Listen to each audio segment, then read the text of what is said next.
같이 상고하도록 하겠습니다. 같이 기도드리겠습니다. 귀한 한 날을 저희들에게 정하여 주심을 감사를 드립니다. 영원한 멸망 가운데에서 건진받은 저희들, 영원한 하나님의 그 말씀들을 저희들에게 허락해 주셔서 이 말씀들 속에서 우리의 삶들을 돌아보고 또 하나님 앞에 영광 돌려드릴 수 있는 귀한 삶들을 살아갈 수 있는 귀한 준비되는 시간들이 되게 하시기 위해 우리에게 정한 날들을 이렇게 주일과 수요일과 또 때를 따라 모이는 시간들을 허락해 주신 줄로 압니다. 오늘도 하나님께서 우리에게 주신 이 말씀들을 배우고 또 심령 가운데에 들려질 때에 이 말씀들을 통해서 우리의 생각과 뜻과 또 계획들이 하나님 앞으로 고정될 수 있도록 인도해 주시고 우리의 생각과 뜻들을 하나님 앞에 굴복시켜 우리의 삶이 하나님을 기쁘게 해드리는 삶들이 될 수 있도록 이 한 시간 온전한 배움 안에 있도록 인도해 주시기를 원합니다. 한 시간 함께 해주셔서 또 말씀으로 저희들 심령 안에 새로운 것으로 더 확실한 것으로 심령 안에 채워주실 것을 믿으면서 우리를 죄악 가운데에서 구원해 주신 고마우신 예수님 이름 받들어 기도드립니다. 아멘.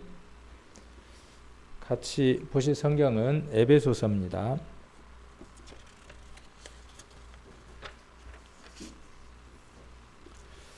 우리가 지난번에 에베소서 2장 1절로 10절까지를 같이 공부해보는 시간을 가졌습니다. 그래서 2장 10절이 우리에게 아주 중요한 구절입니다 라고 말씀을 드렸고 주일날도 우리가 그런 말씀들을 같이 나누어 본 것 같습니다. 구원받은 우리는 실은 구원받은 우리뿐만이 아니라 사람이라고 이름 지어진 그러니까 하나님 형상대로 지음받은 사람이라면 모든 인생들이라면 하나님께서 우리 인생을 왜 지으셨는가에 대한 답이 2장 10절에 기록되어 있습니다. 그래서 하나님이 우리를 만드신 목적은 무엇을 하기 위해서냐 하면 하나님 나라의 귀한 빛, 또 그분을 선전하기 위해서 또 여기 에베소서 2장 10절에서는 선한 일을 위하여 지음을 받은 사람들이 누구냐면 우리라는 사실입니다. 그래서 선한 일은 우리가 늘 우리 성도님들하고 교제를 했기 때문에 어떤 게 선한 일인지를 우리 성도님들이 잘 알고 계실 겁니다. 주일날 말씀을 드렸죠. 선한 것이 뭐가 선한 것이겠습니까?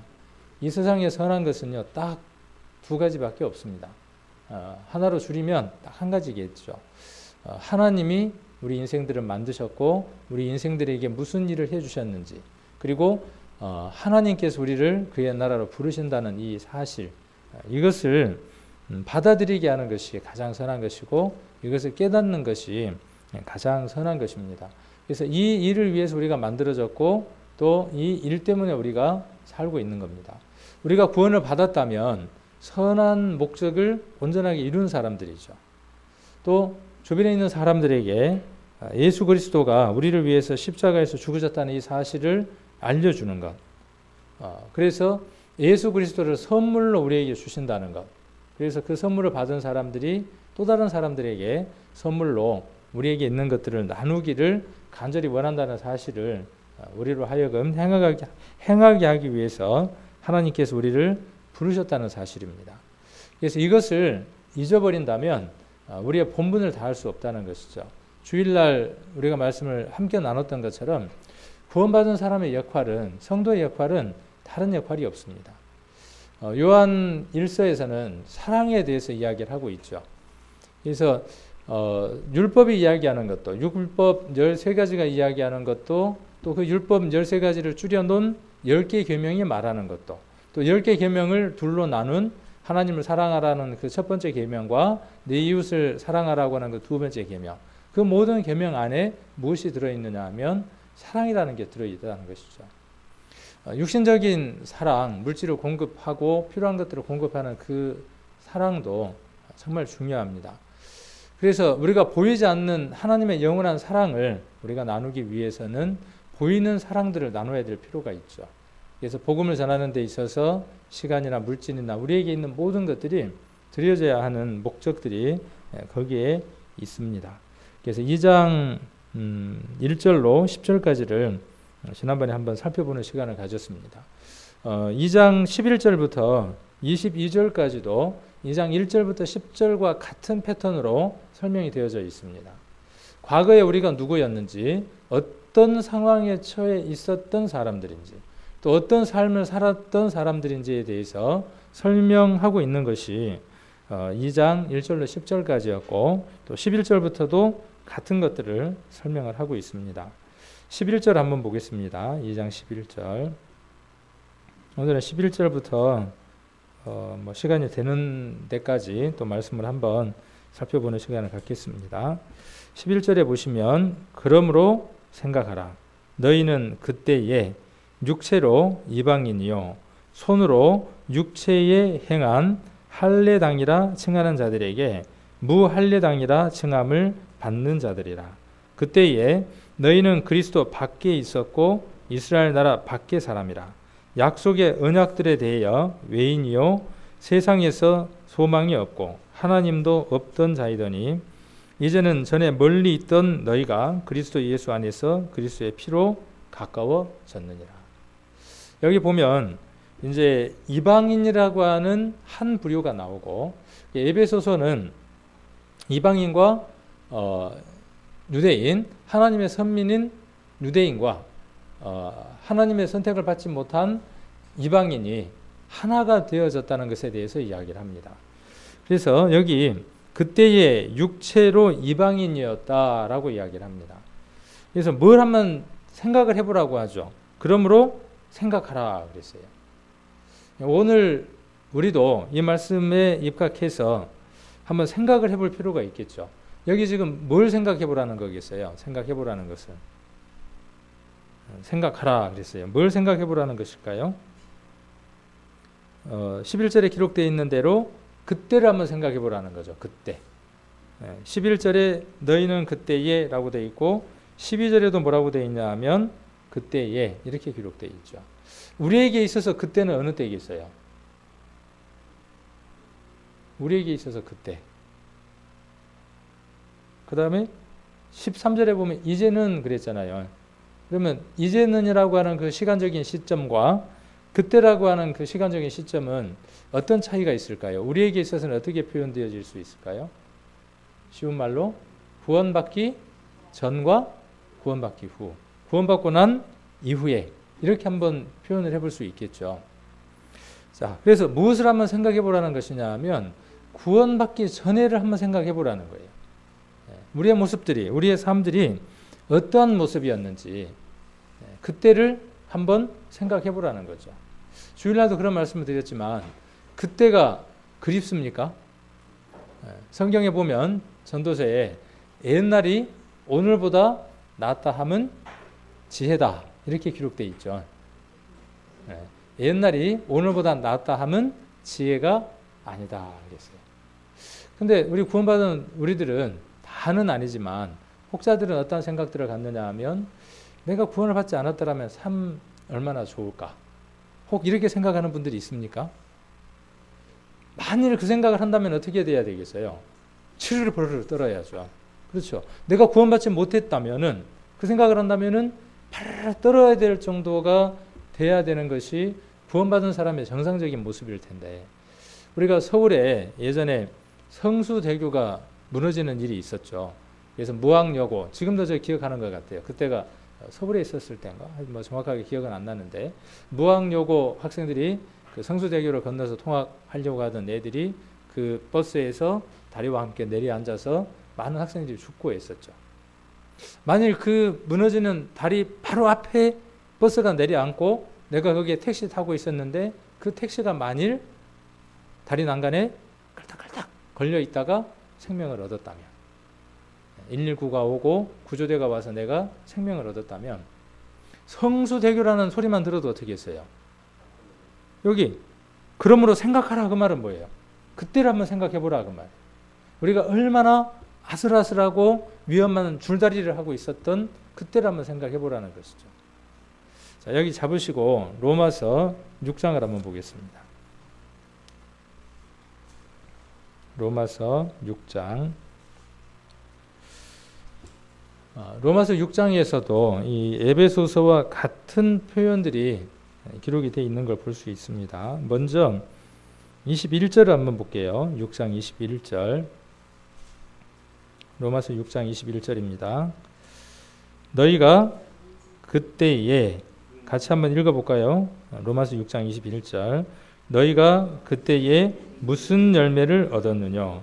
이제는 너희가 그 일을 부끄러워하나니 이는 그 마지막이 사망임이라. 그대로 달랑달랑 걸려 있었다면 어떻게 된다는 거예요? 누구도 구해주지 않고 그 상태에서 무게중심이 앞쪽으로 팍 쏠린다면 그 택시는 어떻게 되는 거예요? 몇 미터 낭떠러지로 떨어져서 삶을 마감할 수밖에 없는 상태였다는 것이죠. 그걸 한번 생각을 해보라는 거예요. 그걸 한번 생각해 보라는 거죠. 우리는 그것보다도 더한 아찔한 고비에서 생명을 얻었던 사람이죠. 구원함을 얻고 구출을 얻고 삶을 얻었던 사람입니다. 자, 너희가 그때에 무슨 열매를 얻었느냐 그랬어요. 그때에. 이 그때라는 건 어디부터이겠어요? 15절부터 한번 읽어본다면 그 그때가 어떤 때인지를 좀 자세히 알 수 있겠죠. 15절부터 그런즉 어찌하리요? 우리가 법 아래 있지 아니하고 은혜 아래 있으니 죄를 지으리요? 그럴 수 없느니라. 너희 자신을 종으로 들여 누구에게 순종하든지 그 순종함을 받는 자의 종이 되는 줄을 너희가 알지 못하느냐? 혹은 죄의 종으로 사망에 이르고 혹은 순종의 종으로 의에 이르느니라. 자, 그래서 순종에 관한 얘기를 하죠. 자, 그래서 죄의 종으로 어디에 이른다고 되어 있습니까? 16절에 보면 죄의 종으로 사망에 이르고 순종의 종으로 무엇에 이르느냐 하면 의에 이른다고 되어 있습니다. 17절 하나님께 감사하리로다. 너희가 본래 죄의 종이더니. 원래는 우리의 신분이 그때는 어땠다는 거죠? 그때는, 자, 다른 표현으로 우리가 구원받기 전에는 누구의 종이었어요? 죄의 종. 다른 표현으로 사단의 지배 아래 있었던 자. 사단에 관한 지식만 풍성해서 사단이 원하는 생각과 뜻대로 살았던 삶을 살았던 우리들에 대해서 이야기를 하고 있죠. 자, 그런데 너희에게 전하여 준 바 교훈의 본을 마음으로 순종하여 그랬어요. 이 17절에 교훈의 본을 마음으로 순종하여, 이 전하여 준 교훈의 본이 뭘까요? 이게 뭐겠어요? 예수 그리스도께서 십자가에 못 박혔다 돌아가셨다고 하는 그 교훈이죠. 이것을 마음으로 어떻게 해서요? 순종하여 그랬어요. 여기 잡으시고 10장을 한번 볼까요? 10장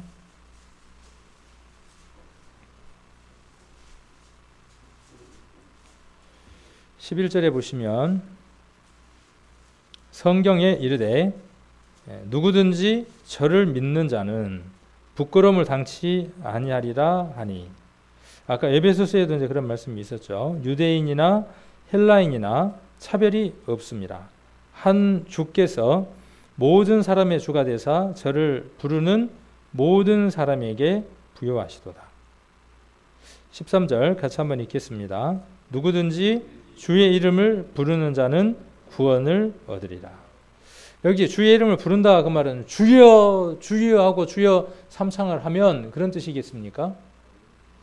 자, 물에 빠진 사람이 아니면 그 성수대교에 달랑달랑 걸렸던 그 택시 안에 있던 사람이 오로지 할 수 있는 것은 구원자를 살려달라고 외치는 그 일밖에 할 수 없겠죠. 여기에 지금 누구든지 주의 이름을 부르는 자는 그런 뜻입니다.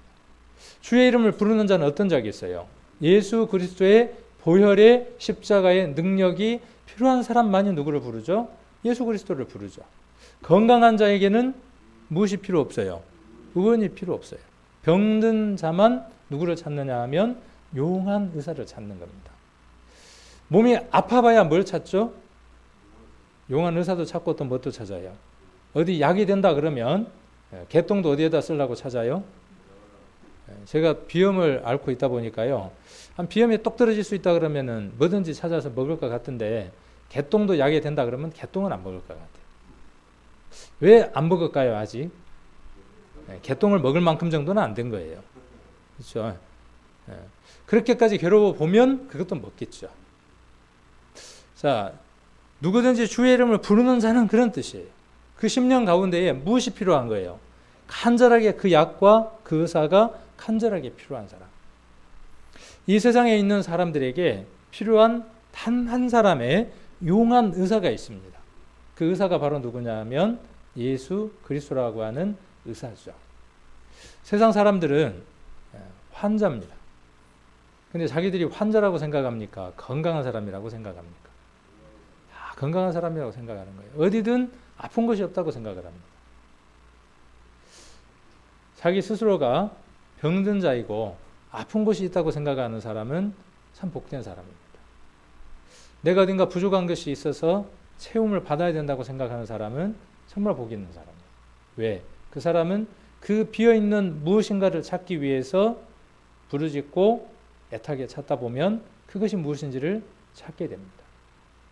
많은 사람들이 인류 역사상 그분을 찾기 위해서 애썼고 찾은 사람들도 있지만 또 찾지 못한 사람들도 있죠.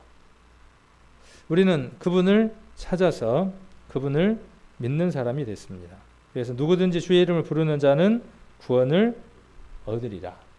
얻는다. 그렇게 말씀하셨습니다. 자, 이것은 차별이 있어요, 없어요? 없습니다. 검둥이든 흰둥이든 노랭이든 키가 작든 크든 할머니든 누구든 관계가 없다라고 이야기를 합니다. 아까 6장으로 다시 돌아가서 자, 그래서 교훈의 본을 마음으로 순종하여 그 말은 그런 뜻입니다. 순종하게 되려면 자기 심령 가운데에 필요한 것이 있고 갈급한 것이 있고 갈망하는 것이 있어야 하겠죠.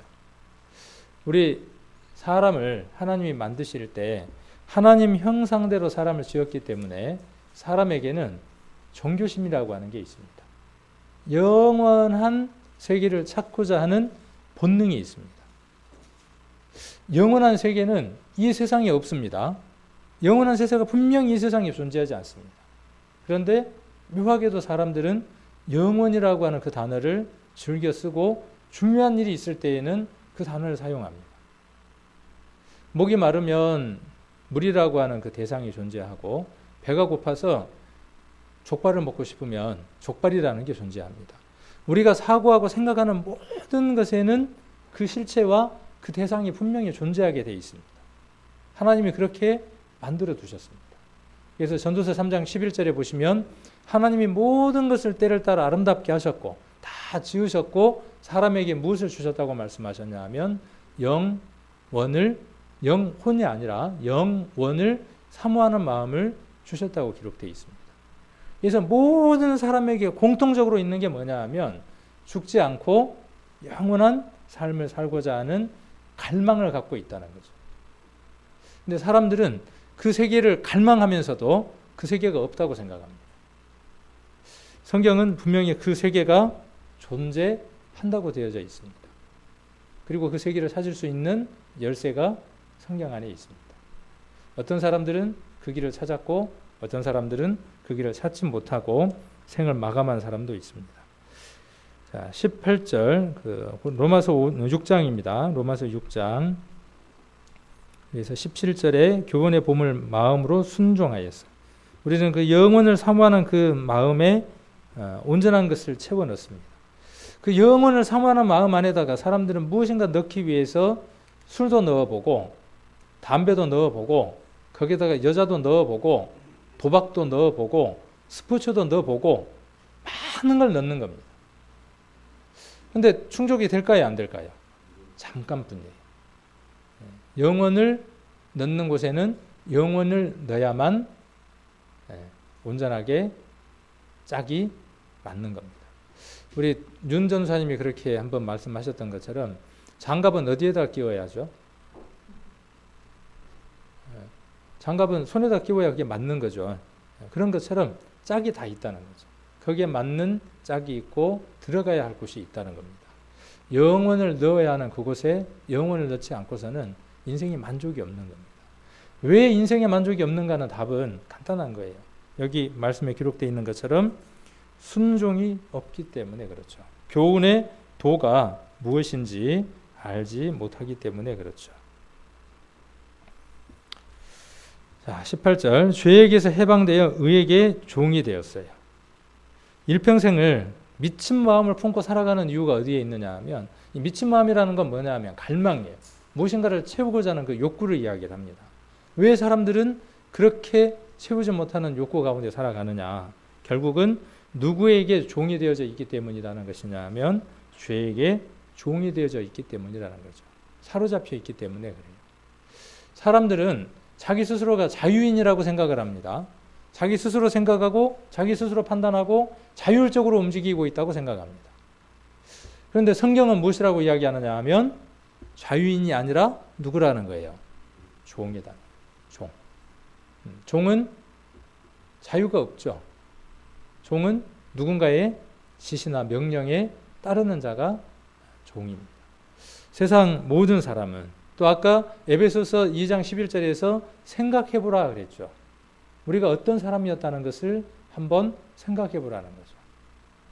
이 세상 풍습을 쫓고 공중 권세 잡은 자 아래에 사로잡혀서 사단이 원하는 삶을 행하며 살았던 사람들이 누구냐 하면 우리였다는 사실이죠. 그것이 영원한 사망으로 달려가는 지름길이라는 것을 알지 못하면서 죄의 종이 되어 있는 삶을 살았습니다. 19절 너희 육신이 연약함으로 내가 사람의 예대로 말하노니 전에 너희가 너희 지체를 부정과 불법에 들여 불법에 이른 것 같이 이제는 너희 지체를 의에게 종으로 들여 거룩함에 이르라.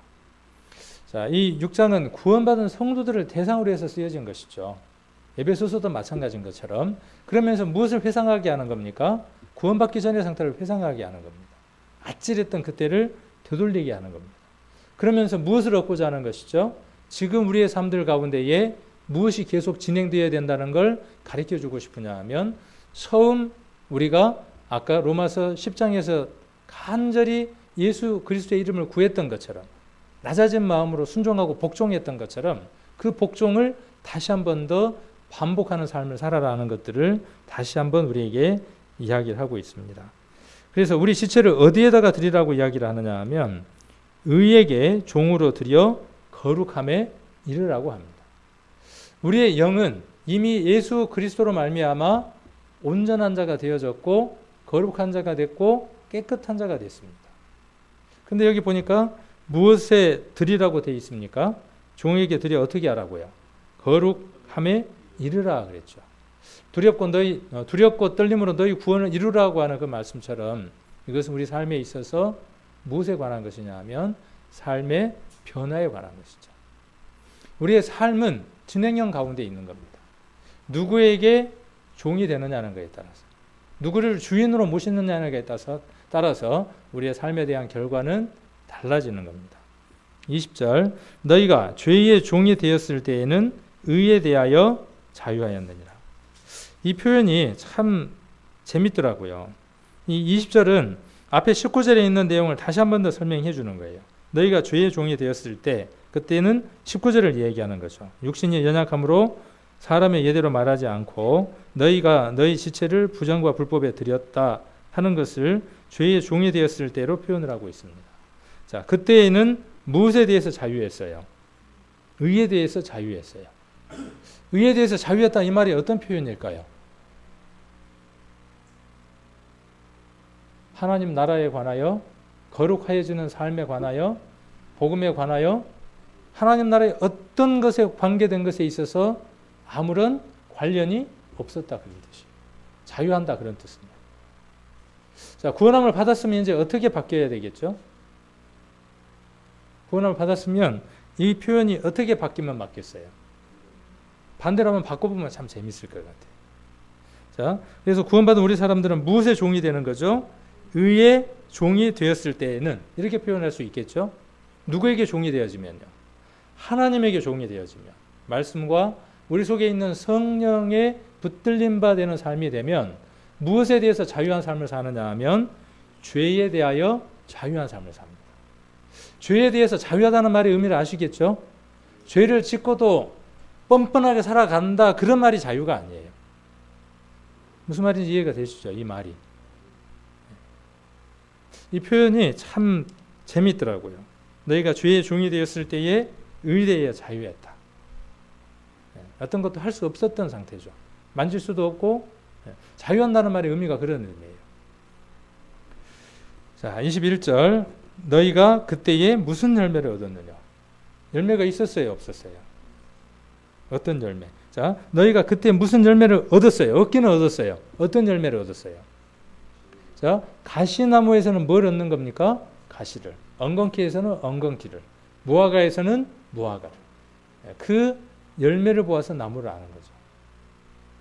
자, 그 말씀을 우리가 마태복음 7장에 보면 예수님 말씀하신 것을 볼 수 있습니다. 자, 그래서 열매를 얻었느냐? 이제는 너희가 그 일을 어떻게 해요? 자, 옛날에 우리에게 열렸던 열매가 뭔지 아시죠? 우리에게 열렸던 열매들이 어떤 것이었어요? 우리가 뭐 갈라디아서라든지 에베소서라든지 이런 데 보면, 또 로마서에 보면 육체의 일은 현저하니 하면서 육체가 했던 일들에 관한 것들에 대해서 설명을 하고 있죠. 가장 쉽게 나타나는 것들이 거짓들, 또 시기, 분쟁, 이런 것들이 무엇의 열매들이냐 하면 죄에게 종이 되었던 자의 열매들이죠. 그 개를요, 개 얘기를 자주 안 해요. 주일날도 그렇고. 옥국장에서 강아지 한 마리를 샀어요. 이제 막 젖된 강아지를 한 마리 샀습니다. 그래서 목줄을 해갖고 집에다 묶어놨어요.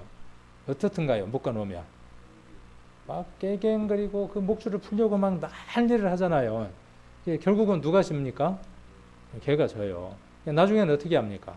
그 1m도 안 되는, 2, 3m도 안 되는 그 개줄에 묶여져서 개는 어떻게 살아나가죠?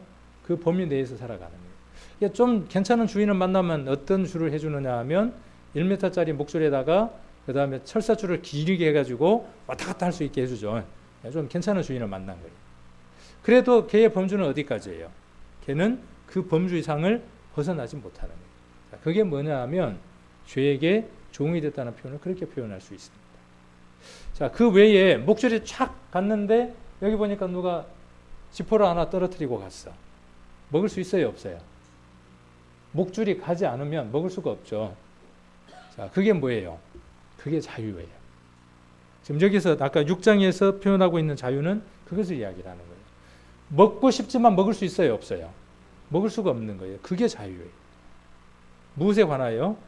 하나님에 관계된 일에 관하여 그렇게 자유한 자들이었어요. 할 수 없는 자들이었어요. 그런데 그 개가 한 10년쯤 그렇게 키웠어. 10년을 그렇게 키웠습니다. 어느 날 갑자기 주인이 목줄을 탁 끊어줬어요. 어떻게 될 것 같아요?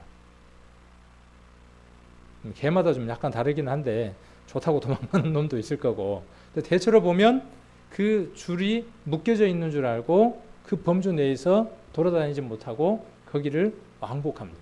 줄이 없는데도 불구하고. 로마서에서는요, 또 성경에서 많은 구절들이 우리에게 무엇을 말하느냐 하면 우리에게 그러한 기질들이 있다는 거예요. 구원함을 받았음에도 불구하고 이미 목줄이 어떻게 되어졌어요? 목줄도 끊어졌고, 목을 메고 있던 그 목줄도 끊어졌고, 쇠사슬도 다 풀려졌어요. 그래서 무엇을 얻었어요? 죄로부터, 사단으로부터 놓여졌어요. 얼마든지 움직일 수 있어요. 아까 그 자유롭지 못했던 것. 근데 자유라고 표현했던 그거 있죠? 그걸 물 수 없었던 그 안타까움에서 풀려났음에도 불구하고 어떻게 하고 있는 거죠? 쳐다만 보고 있는 거예요. 성경은 구원받은 성도들에게 삶에 있어서 이 부분을 안타깝게 생각한다는 거죠. 우리는 그 일을 할 수 있는 사람들이 되어졌음에도 불구하고 스스로 어떻게 되어져 있어요? 스스로 그 보이지 않는 끈에 묶여져 갖고 있다는 거예요. 저는 이 성경을 보면서요, 그 부분을 많이 한번 생각을 해봅니다. 여기를 볼 때마다. 그 목줄이 풀려버렸던 강아지. 온전한 자유를 누리고 얼마든지 돌아다닐 수 있는 자유. 예전에 노예 시대가 있었죠. 지금은 그런 시대가 아니지만 어떤 돈 많은 부자가 노예시장에서 노예를 살려고 쭉 다녀보니까 그 중에 정말 사연도 딱하고 힘든 노예를 한 사람을 만났어요. 사연을 들어보니까 너무 기구해. 그리고 그 사람에게 무엇을 주고 싶으냐 하면 자유를 주고 싶어요. 자, 그 사람을 돈을 주고 샀습니다. 자, 돈을 주고 사서 그 다음 어떻게 하느냐 하면 자유를 줘요. 근데 이 사람 입장에서 봤을 때에 어떤 게 더 나을 것 같아요? 자기가 원하는 삶을 사는 게 훨씬 더 나을 것 같아요? 아니면은 자기에게 종의 신분으로부터 자유함을 주고 그 다음에 나머지 생계도 책임져 줄 수 있는 그 새로운 주인에게 충성을 맹세하고 그분에게 내가 다시 종이 되어지는 것이 더 이익일 것 같아요. 어느 게 더 이익일 것 같아요? 그러니까 종이 그 생각을 해본 거예요. 노예가 그 생각을 한번 해본 겁니다. 그런데 예화에가 이제 그런 예화가 하나 나와 있더라고요. 그래서 자유를 줬는데 거액을 주고 산 그 노예에게 다시 자기 집으로 돌아갈 수 있는 자기 마음대로 살 수 있는 자유를 주었음에도 불구하고 이 노예가 가만 생각해 보니까 예전 주인보다는 이 주인이 훨씬 더 낫고 생각을 해보니까 그 다음에 이 주인을 따라 살면 그전 주인처럼 채찍에 맞을 일도 없을 것 같아. 그리고 자기 가족들도 데려와도 어떻게 할 것 같아요? 받아줄 것 같아. 그래서 자기와 자기 가족을 그 새로운 주인에게 일평생을 노예로 살겠다고 하는 다짐을 합니다. 묶어놓을 필요 있겠어요? 없겠어요? 이 노예는요? 없습니다. 그리고 채찍으로 때릴 필요도요? 없어요. 왜 아침에 일찍 일어나냐고 말할 필요도 없겠죠. 말할 것도 없이. 자, 우리는 마치 그런 자유를 얻은 노예와도 같습니다. 예전에 종은 율법이었고 사단이었어요. 그래서 정해진 것 속에서 우리를 틀에다가 맞추기를 좋아했죠. 그러나 우리는 예수 그리스도께서 사랑이라고 하는 새로운 주인이 되어 주셔서 우리를 값주고 사셨어요. 그리고 우리에게 무엇을 주셨어요? 자유의지로 하나님을 섬길 수 있는 큰 복을 우리에게 허락해 주셨어요. 자, 그런데 어떻게 씁니까? 우리가 그것을요. 이 표현을 하면 반대로 한번 써볼 수도 있을 것 같아요. 우리는 이제 누구에게 묶여야 되겠어요?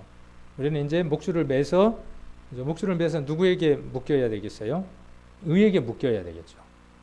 그리고 그 범주를 벗어나면 되겠어요? 안 되겠어요? 안 돼요.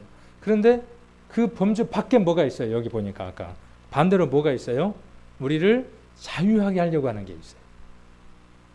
그렇죠?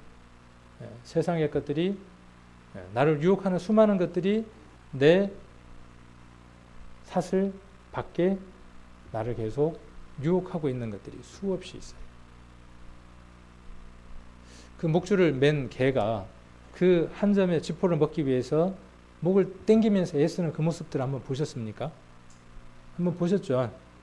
어쩌면 그 모습들이 구원받은 우리의 모습들이 될 수도 있어요. 한입 안 되는 아무것도 아닌 별것도 아닌 그것들을 얻기 위해서 우리를 묶고 있는 그 사랑의 줄에서 끊어버리고 나가려고 하는 마음들. 그 마음들이 우리들에게 있을 수도 있다는 거죠. 그 결과는 21절에 무엇이라고 이야기하느냐 하면 사망이라고 표현을 하고 있습니다. 로마서 6장 22절입니다. 그러나 이제는 너희가 죄에게서 해방되고 하나님께 종이 되어 거룩함에 이르는 열매를 얻었으니 마지막은 영생이라. 죽으면 영생을 얻습니까? 지금 영생을 얻었습니까? 지금 영생을 얻은 사람이 죽으면 가는 곳이 영원한 삶을 사는 천국이라는 곳으로 가는 겁니다.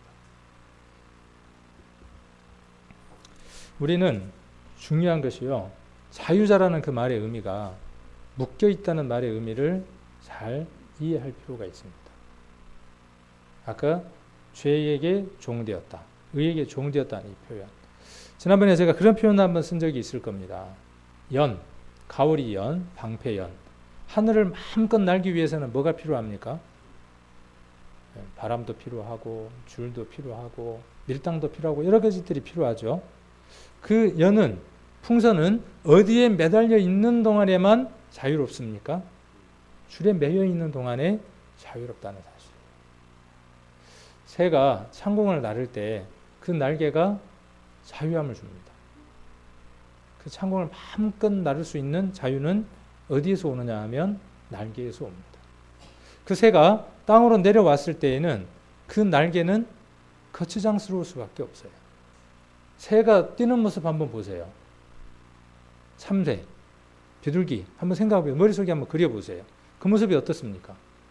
하늘을 날 때의 모습과 땅에 내려와 있는 그 모습을 한번 상상을 한번 해보세요. 우리에게 믿음이라고 하는 것은요, 우리에게 얻은 구원이라고 하는 것은, 복음이라고 하는 것은, 하나님께 매달려 있다고 하는 것들은요, 마치 그것과도 같습니다. 세상을 살아나가는 동안에는요, 우리의 믿음이, 우리의 구원이 거치장스럽게 느껴질 때도 있고, 불편할 때도 있고, 많은 어려움들을 가져오기도 합니다. 그러나 그것이 하나님 앞에서는 우리를 제한할 수 있는 그 어떤 것도 아니라는 사실이죠. 우리가 믿음 안에 있을 때에는요, 불가능한 게 없습니다. 못할 것이 없습니다. 한번 이런 말씀들을 통해서 우리가 어떤 자유를 얻었는지, 자, 아까 에베소서로 다시 한번 돌아가 보겠습니다. 2장 11절로. 자, 그러므로 어떻게 보라는 겁니까? 아까 생각 한번 해보라는 거예요. 아찔하잖아요. 아까 성수대교에 걸려 있었던 택시, 또 그 깡패 같은, 폭군 같은 주인에게 묶여 있었던 강아지 한 마리, 또 노예였던 신분의 우리의 모습들. 그것은 어떤 비유지만 실제적인 것들을 본다면 우리의 모습들은 얼마나 비참한 모습이었는가 하는 것들은 우리가 이루 상상할 수 없는 것들일 겁니다. 어느 날 우리가 말씀을 통해서 우리의 현재 위치와 우리의 상황들을 조명해보고 살펴보았을 때에 내가 바로 낭떠러지 바로 끝에 서 있다는 것을 발견하게 됐죠. 한 발만 아니면 한 치만 내가 발을 헛딛는다면 영원한 죽음 속으로 던져질 수밖에 없는 상황 가운데 처해 있었던 것이 바로 나였죠. 근데 구원은 멀리 있었던 게 아니라 그분이 바로 어디에 계셨어요? 바로 내 옆에 계셨다는 사실이죠. 그분이 나를 붙드셨고 그분이 나를 사망의 구렁텅이에서 생명의 나라로 옮겨주셨습니다. 자, 이것을 생각하라는 겁니다. 자, 11절, 2장 11절. 너희는 그때에 육체로 이방인이요 손으로 육체에 행한 할례당이라 칭하는 자들에게, 이 할례당이라 칭하는 자가 누구겠어요? 여기에서. 자, 이것과 이 표현과 어떤 표현은 똑같냐 하면 17절 한번 보겠습니다. 또 오셔서 먼 데 있는 너희에게 평안을 전하고 가까운 데 있는 자들에게 평안을 전하셨으니, 이 표현과 지금 같은 표현입니다. 자, 먼 데 있는 자는 누구고 가까운 데 있는 자는 누구겠어요? 똑같아요. 가까운 데 있는 자는 누구냐 하면 손으로 육체에 행한 할례당이라고 말하는 자들이 누구냐 하면 가까이 있는 자들이죠. 멀리 있었던 자들이 누구예요? 무할례당이라 칭함을 받는 자들이에요. 우리들이죠. 그래서 이방인과 유대인은 하나가 될 수 있어요? 없어요? 하나가 될 수가 없어요. 하나님의 일을 할 수 있는 사람들이 되어줄 수 없어요. 그래서 성전에도 반드시 무엇이 있었습니까? 성전에 누구든 드나들 수 없도록 담을 쌓아서, 성벽을 쌓아서 유대인과 이방인을 확실하게 구분을 했어요. 우리가 성막을 배울 때에도 무엇이 있었습니까? 막이 있어서 안을 들여다볼 수 없도록 구분을 했던 것들을 우리가 살펴볼 수 있을 겁니다. 이제 그러한 표현들을 우리가 14절을 한번 보면 알 수 있습니다. 그는 우리의 화평이신지라 둘로 하나를 만드사. 이 둘은 누구겠어요? 이 둘이라는 것을 우리가 성경을 통해서 이제 이해할 수 있겠죠. 이 둘이 누구예요? 아까 이야기했던 할례당과 무할례당, 가까운 데 있는 자와 먼 데 있는 자, 둘을 이야기하는 것이죠. 자, 이 둘 사이에 무엇이 있었어요? 중간에 막힌 담이 있었어요. 자, 그 담을 누가 흐셨습니까? 예수 그리스도께서 흘어주셨다는 거예요. 자, 그래서 육체로 할례당, 그 다음에 무할례당이라 칭함을 받는 자들이라 그랬어요. 이게 우리에게 있어서 별것이 아니겠지만요. 유대인들에게 있어서는 할례당이라고 하는 이것은요. 이런 말할 수 없는 자부심입니다.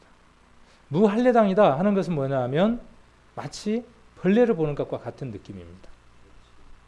마치 구원받은 우리들이 무엇과 같은 느낌이냐 하면 구원받은 성도들이 구원받지 않는 세상 사람들을 볼 때의 느낌과 같다고나 표현할 수 있을까요? 자, 실은 그게 바른 거예요? 바르지 않는 거예요? 바르지 않는 것이죠. 유대인들이 할례당들이 무할례당을 벌레 취급하는 그것이 옳아요? 옳지 않아요? 옳지 않다는 것이죠. 구원받은 우리들이 구원받지 않는 세상 사람들을 바라보면서 보잘것없고 하찮고 벌레로 느낀다면 우리의 생각들은 유대인들과 같은 생각 속에 사로잡혀 있는 모습일 겁니다.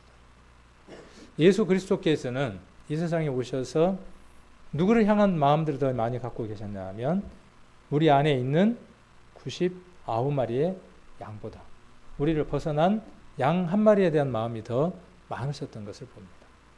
그것이 예수님의 마음이고 예수님을 닮은 자의 마음은 어떤 마음이냐 하면 구원받은 성도들도 당연히 귀하게 여겨야 하지만 구원받지 못한 저 세상의 사람들의 영혼들의 누구의 마음이 가 있는가 하는 것을 알고 공감하는 자가 예수의 심장과 하나님의 마음을 닮은 사람이 되어지겠죠. 유대인들은 그렇지를 못했습니다. 예수님께서는 이 할례당과 무할례당을 어떻게 주셨다는 것이죠? 그 사이에 있었던 담을 허셨어요. 그래서 할례당도 무할례당을 향해서 어떻게 할 수 있도록 형제님 할 수 있고 무할례당도 누구를 향해서 할례당을 향해서 아이고 우리 형제님 할 수 있는 일을 누가 해주셨다고요? 예수님께서 해주셨다는 겁니다. 여기 잡으시고 고린도전서 7장을 한번 보겠습니다. 고린도전서 7장 19절입니다. 할례에 관한 것에 대해서 구약에서의 할례와 예수님이 십자가에 못 박혀 돌아가시고 난 이후에 할례가 무엇인가에 대한 것들을 우리가 한번 몇 말씀들을 통해서 한번 찾고 정리를 해볼 수 있을 것 같습니다. 유대인들에게 있어서 할례는 하나님의 백성이 되어졌다는 확실한 표로서 할례가 의미가 있었죠. 그래서 표피를 잘라서 속 사람이 밖으로 나오도록 하는. 그래서 마치 이것은 무엇과 같으냐 하면 구원받은 그리스도인들이 침례라는 것을 통해서 이제는 나를 위해서 살지 않고 주님을 위해서 살겠습니다. 내 모든 생애는 내 것이 아니라 하나님의 것입니다라고 하는 것을 드러내는 표가 침례인 것처럼 유대인들에게 있어서 할례도 마찬가지죠. 나는 내 것이 아니라 누구 것이라는 거예요? 하나님의 것이라는 거죠. 그런 자부심을 가졌던 것처럼 우리는 그런 자부심을 가질 필요는 있습니다. 우리에게 있어서. 자, 7장 19절 할례 받는 것도 아무것도 아니요. 이 할례는 어떤 할례예요? 지금 구약에 있었던 그림자로서 모형으로 있었던 그 할례를 얘기하는 거죠. 그러니까 손으로 하는 할례에 대해서 이야기를 하는 겁니다. 할례를 받는 것도 아무것도 아니요. 할례 받지 아니하는 것도 아무것도 아니로되. 받든 안 받든 크게 의미 없다 그 말이에요. 여기에 와서는 오직 무엇이 중요하다는 거죠? 오직 하나님의 계명을 지킬 따름이니라. 하나님의 계명은 하나로 합치면 계속 말씀드리는 거지만 뭐라 그랬어요? 사랑이죠. 그 사랑을 이루는 것이 하나님의 계명을 지키는 것입니다. 5장 갈라디아서 5장입니다. 갈라디아서 5장 6절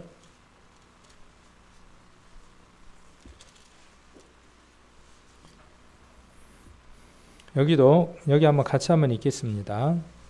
갈라디아서 5장 6절 같이 읽겠습니다. 그리스도 예수 안에서는 할례나 무할례가 효력이 없되 사랑으로서 역사하는 믿음뿐이니라.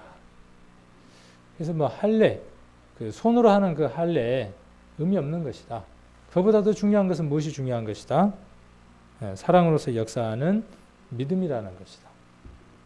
빌립보서 3장 한번 보겠습니다. 빌립보서 3장 2절 3장 2절 개들을 삼가고 행하가는 자들을 삼가고 손 할례당을 삼가라. 하나님의 성령으로 봉사하며 그리스도 예수로 자랑하고 육체를 신뢰하지 아니하는 우리가 곧 할례당이라.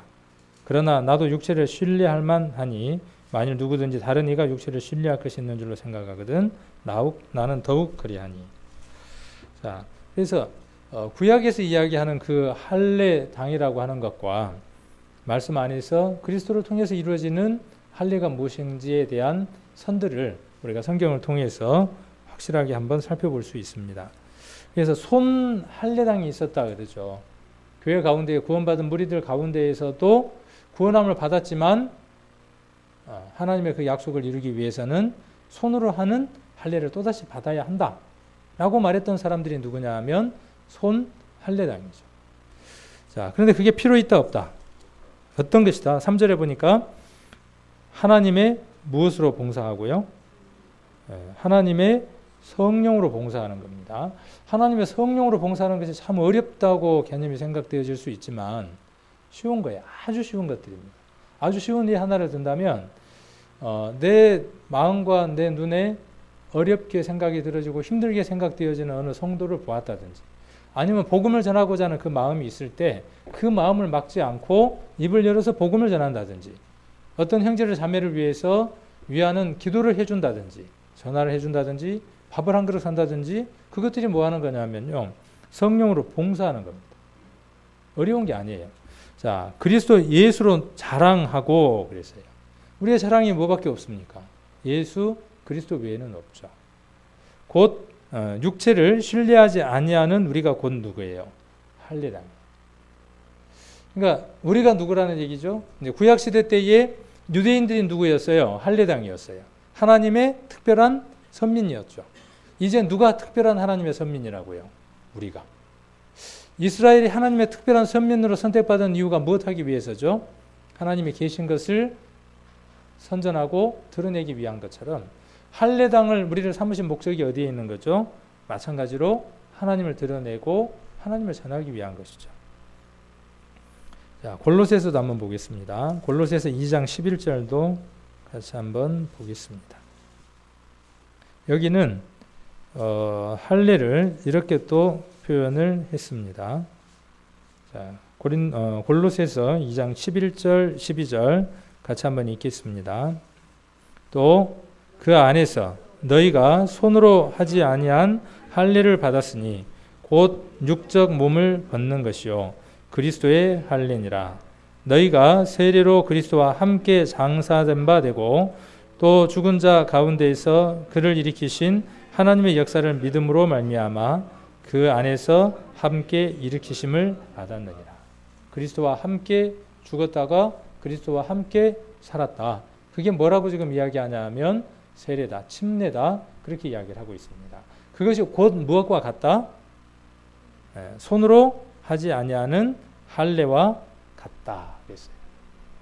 그래서 여러분들이 무엇을 받은 사람들이냐 하면 할례를 받고 침례를 받은 사람이죠.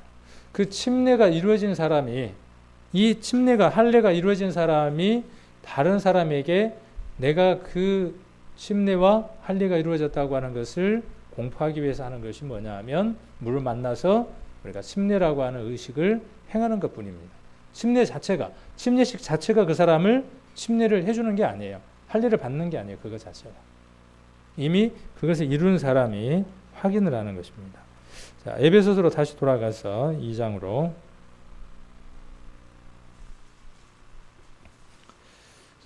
그래서 예수 그리스도를 통해서 어떤 자들이 되어졌느냐 하면 유대인들도 예수 그리스도를 통해서 손으로 받지 않는 할례당이 되어지는 것이고 하나님의 백성이 아니었던 이방인들도 이제는 예수 그리스도로 말미암아 무엇이 되어졌느냐 하면 유대인들이 받는 동일한 복과 동일한 은혜를 동일하게 누린다는 것이죠. 구약에 이스라엘 민족에게 주어졌던 수많은 특별한 기적과 복들이 누구에게도 임할 수 있다는 거예요. 동일하게 하나님을 섬기는 모든 사람들에게 동일하게 임할 수 있다는 것을 우리는 에베소서를 통해서 배우게 됩니다. 그래서 14절에 담을 헐으셨다 그랬어요. 자, 15절 원수된 것 곧 의문에 속한 계명의 율법을 자기 육체로 폐하셨다 그랬어요. 그리고 이 둘로 자기 안에서 무엇을 지었어요? 한 세 사람을 지었어요. 이 한 세 사람이 누구일까요? 그냥 세 사람이 아니고 한 세 사람이네요. 한 세 사람을 지어 화평하게 했어요. 특별하게 한 세 사람이라고 이렇게 이제 표현되어진 것을 볼 수 있습니다. 이 둘이라 그랬으니까 아까 이방인과 유대인들 지금 둘 다를 이야기하는 거죠. 그 둘을 한 세 사람으로 했어요. 그래서 이 한 세 사람이 됐다고 하는 것은 무엇을 같이 이야기하는 것이냐 하면 우리가 지난주에 보았던 10절을 얘기를 하는 겁니다. 예수 그리스도 안에서 선한 일을 위해서 재창조가 되어진 사람. 예수님께서 숨을 내쉬며 가라사대 성령을 받으라 라고 했을 때에 그 성령을 받은 사람들. 여러분과 저가 누구냐 하면 한 세 사람으로 지음을 받은 사람들이죠. 목적이 있는 거죠. 그러니까 16절 또 십자가로 이 둘을 한 몸으로 하나님과 화목하게 하리 하십니다. 교회 가운데에 실제로 육체적으로 이방인이 있고 육체적으로 유대인들이 있다고 칩시다. 지금 에베소 교회 안에는 어떤 일들이 있었을 것 같아요? 지금 우리가 이 에베소서를 배우다 보니까 그런 문제들이 교회 안에 있었다는 것이죠. 실질적으로 유대인들 가운데에 개종한 사람들이 있고 헬라인이라든지 로마 사람들 가운데에 교회 안에 들어와 있는 사람들이 두 부류의 사람들이 교회 안에 있는 거예요. 둘이 하나가 돼요, 안 돼요? 문화도 다르죠? 마을도 다르죠? 생각도 다르죠? 복음을 전하려고 하니까 복음이 잘 전해져요, 안 전해져요? 잘 안 전해지더라고 말이에요. 그래서 이 얘기를 하는 거죠. 유대인들이 받았던 예수 그리스도도 이방인이 받았던 예수 그리스도와 똑같은 분이다. 한 분이다. 그러면 유대인 너희도 왜 그리스도께서 너희를 부르셨느냐? 한 가지 목적이다. 이방인인 헬라 사람이든 로마 사람이든 누구든 야만이든 상관없이 왜 그리스도께서 너희를 부르셨느냐? 목적은 하나다 그 말이에요. 무엇하게 하기 위해서? 에베소서가 말하고자 하는 게 뭐예요? 한 몸이에요. 한 몸. 한 몸이 되게 하기 위한 거예요. 자, 우리는 각각 태어난 장소도 다르고 고향도 다르고 학업의 정도도 다르고 생각의 정도도 다르고 돈을 가진 능력의 정도도 다르고 모든 것들이 다 다릅니다. 마치 무엇처럼요? 이 에베소 교회 때의 성도들의 분포처럼. 그런데 무엇이 돼야 하죠? 한 몸이 돼야죠. 한 몸이 되어져서 무엇을 하기 위한 겁니까? 18절을 하기 위한 것이죠. 자, 한 몸이 되려면 18절에 이는 저로 말미암아 우리 둘이 그랬어요. 17절도 둘에 관한 내용이죠. 18절 이는 저로 말미암아 우리 둘이 한 성령 안에서 아버지께 나아감을 얻게 하려 하심이라 그랬어요. 그러니까 둘을 불러서 유대인과 이방인을 불러서 한 몸이 되게 하려고 하는데 한 몸이 되게 하려고 하니까 무엇을 넣어야만 한 몸이 될 수 있겠어요? 한 성령을 받지 않고서는 한 아버지의 자녀가 되지 않고서는 아버지께로 나갈 수 있는 방법이 없죠. 그래서 한 성령을 우리에게 받게 하셨어요. 자, 그래서 19절에 그래서 뭐예요, 이제? 그러므로 이제부터 그랬어요.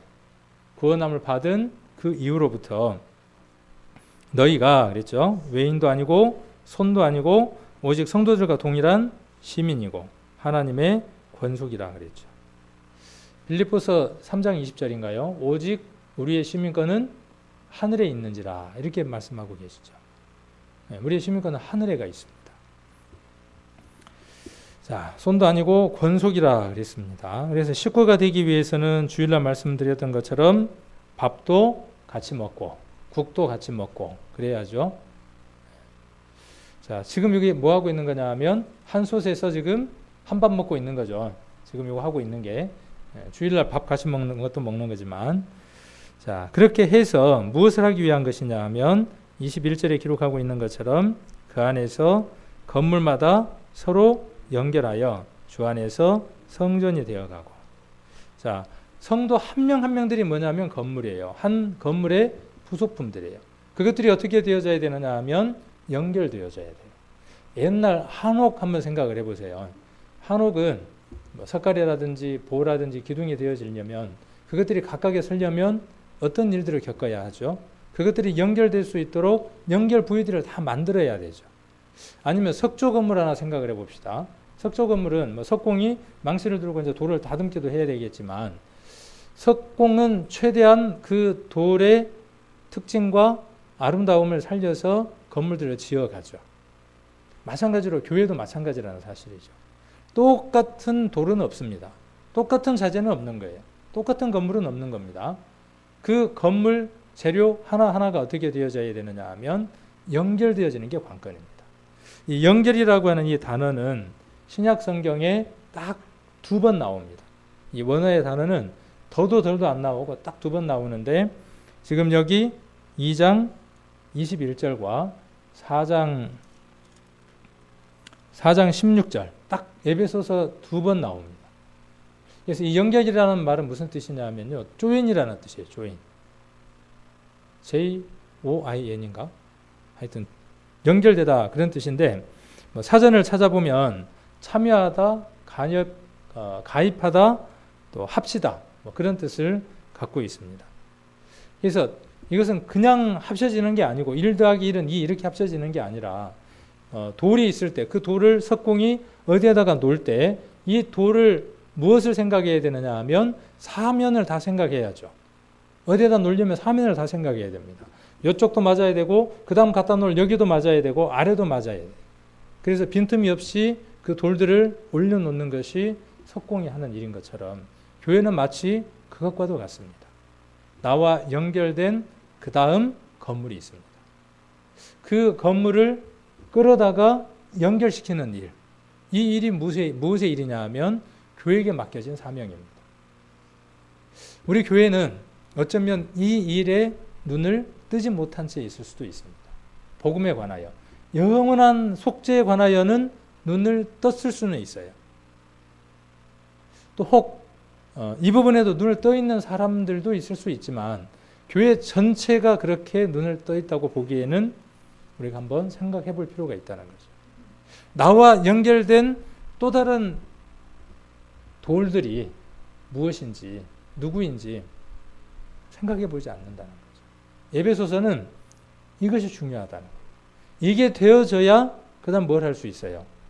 자, 마태복음 8장 한번 찾겠습니다. 이게 돼야 무엇이 이루어지느냐 하면 마태복음 8장 20절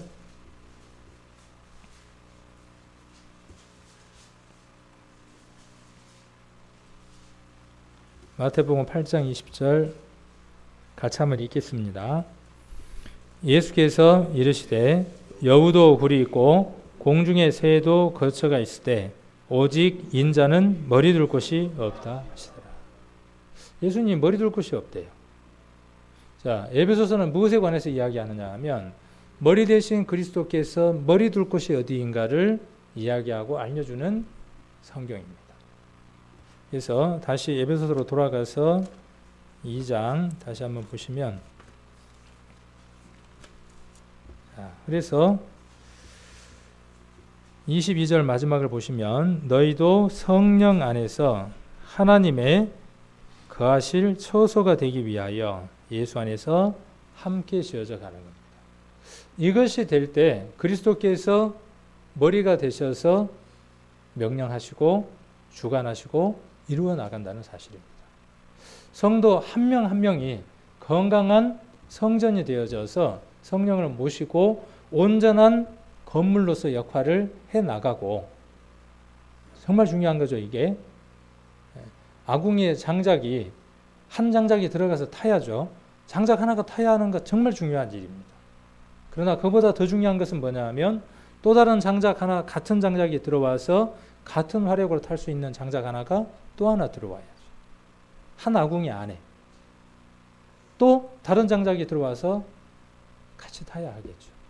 얼마나 많은 장작들이 효율적으로 그곳에 들어와서 화력을 입고 타느냐는 것에 따라서 물을 빨리 끓이느냐, 조리를 빨리 해내느냐 하는 것은 정해지는 겁니다. 여러분들이 하나의 장작이고 하나의 건물입니다. 너무나 잘 아는 사실이죠. 그러나 문제는 내가 누구와 유기적으로 연합되어야 된다는, 아까 가장 중요한 단어였던 연결된다는 이 단어. 나는 누구와 연결되어야 되는지, 나는 누구와 연결되어져, 누구를 연결해야 되고 나는 누구와 연결되어 있는지, 나를 놓지 않고 누군가가 잡아주고 있는 사람은 누구인지, 나는 누구를 그렇게 끊어지지 않고 연결할 사람이 내게 누가 있는지, 그렇게 붙들어주고 붙들려 있을 때, 든든하게 붙들려 있을 때 교회는 누구의 처소가 되어지느냐 하면 하나님이 거하실 처소, 머리 둘 곳이 되어집니다. 이게 우리 성도님들 안에 이루어져 가고 원활하게 이 일들이 이루어질 때 교회는 더 큰 일들을 할 겁니다. 그래서 한번 옆을 돌아보게 해요. 나 혼자만의 신앙이었다면, 내가 겨우 성경책 챙겨서 수요일이나 주일이나 일요일 날 교회 오는 그런 신앙이었다면 이제는 내 가족도 한번 돌아보고 또 주변에 있는 사람들도 돌아볼 수 있는, 그 사람이 어떤 사람이냐 하면 어른입니다. 가방만 싸가지고 교회 왔다 갔다 하는 사람이 저때 나이 아이라면 그래도 대단한 거잖아요. 안 챙겨줘도 교회를 나올 정도면. 그렇죠? 누가 아무도 안 챙겨주는데 대단한 것 같아요. 우리 교회는 챙겨주는 사람이 없는데도 혼자 챙겨서 오잖아요. 우리 딸이 일본 가 있는데 혼자서 잘하더라고요. 챙겨주는 사람 없어도. 간혹 카톡으로 리모컨 조정을 하기는 하지만 그래도 나름은 하더라고요. 성인이 돼가는 과정이죠. 우리도 마찬가지죠. 그런데 누군가를 돌볼 수 있는 사람이 된다면 얼마나 의미 있는 삶이겠습니까? 그리고 그 사람이 후에 일꾼이 되어져서 하나님 앞에 드려지는 사람이 된다면 얼마나 의미 있는 삶이 되겠습니까? 우리가 그러한 삶을 사는 사람이 되라고 성경은 오늘 에베소서를 통해서 말씀하고 계십니다. 이 말씀은 우리 성도님들 심령 안에 꼭 새겨지기를 원합니다. 기도드리겠습니다. 하나님 아버지, 우리가 어떠한 사람이었는지 생각해보는 시간들을 갖게 됩니다. 어떤 열매를 맺었던 사람들인지, 누구에게 종이 되었든지, 어떠한 결과를 맞아야 하는 사람이었는지 저희들 너무나 잘 압니다. 그래서 주님이 감사하고 주님의 보혈이 감사하고 십자가의 그 죽으심과 부활이 우리에게 모든 것이 되어질 수밖에 없습니다. 주님, 하나님께서는 이 일을 하게 하기 위해서 각 사람을 부르셨다고 말씀하셨습니다.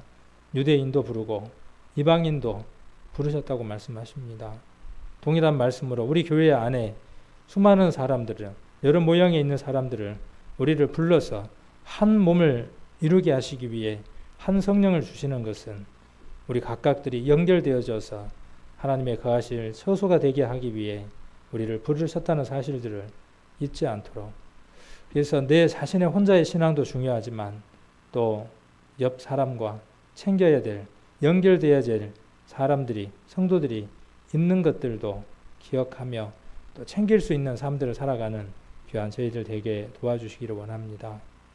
이번에 또 11월 16일부터 전도집회가 준비되어져 있습니다. 우리 성도님들 그물들이 되어져서 촘촘하고 짱짱하게 연결되어져 있을 때에 이곳에 물고기들이 들어왔을 때에 놓치지 않고 잡을 수 있고 또 성장시킬 수 있을 줄로 압니다. 우리가 연합되어지는 일들에 열심을 낼 수 있도록 해주시고 교회 일에 모든 것들에 앞서 우선시할 수 있는 삶을 살아가는 저희들이 되게 도와주시기를 원합니다.